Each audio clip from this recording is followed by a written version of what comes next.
This is a excerpt from Raisins and Almonds, a Civil War story. It's called These Men of Libby. The power of the spoken word. First from Sam, the complexity in his confession of despair, the reality of it all. John, I am numb, so numb that I no longer possess the faith that you speak of. I am unfaithful because I have lost my worthiness as a man.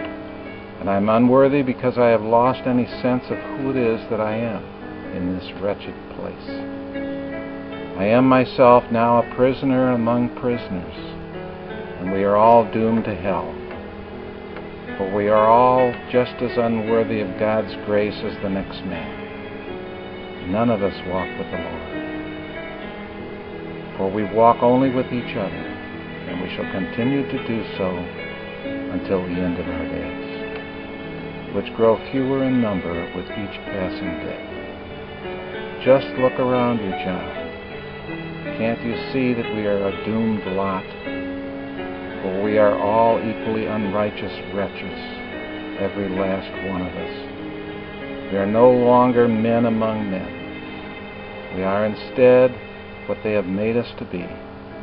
And with that, Sam looked away, his voice trailing off into a moment of silence, before adding in a most inaudible voice, "We are nothing."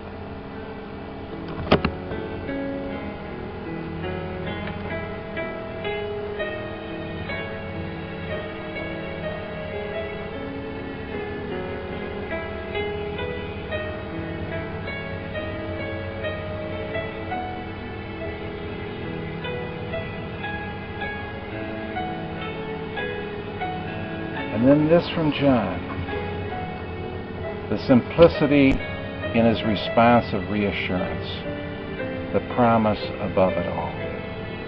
Look at me, Sam, as John reaches out with both his hands in his arms, squaring up Sam's once powerful shoulders as he does so. And when at last he finds Sam's sunken yet swollen eyes returning to his, John begins.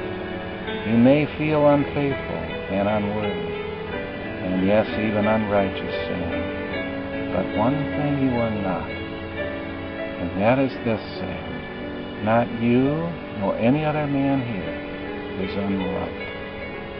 God still loves you, Sam, just as you are, and just as He does each and every man here. And God shall continue to do so no matter what our present circumstance. Always remember this, Sam, always. And remember, too, that God did not put us here. We are here, each and every one of us, because we believe in the justness of our cause, and we believe that our justness is the same justness of our Father in heaven.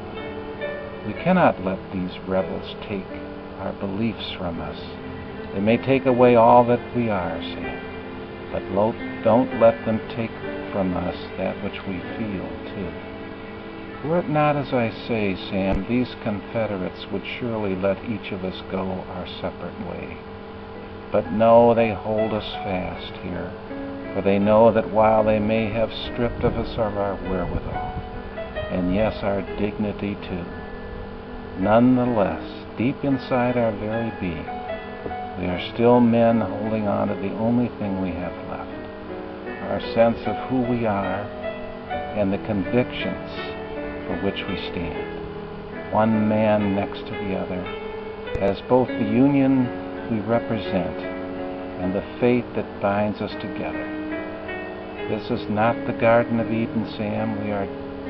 We were first made in God's image, and then long ago we were cast out by a defiled God from that peaceful existence. But God did not make us into nothing, Sam, to drift aimlessly about. For we have God's assurance of eternal forgiveness, God's promise of life everlasting through His grace, forgiveness freely given to us through His Son, Jesus Christ, who not so very long walked among us, only to die our death for us, that we all might live on from this life to the next. We may feel unworthy and unrighteous inside these walls that define this hell-like circumstance in which we now find ourselves. But the Bible assures us that no matter what may come of us here in this awful place, God's mercy and justice for all shall once again prevail on earth, just as it is in heaven. We may not all live to see God's justice at the end of this war of our own doing, but we shall all live to see the fulfillment of His promise of life everlasting. And so it is, in His name,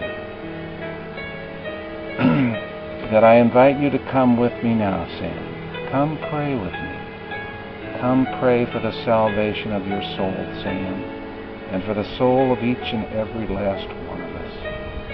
For we are still very much men, Sam, just as we have always been.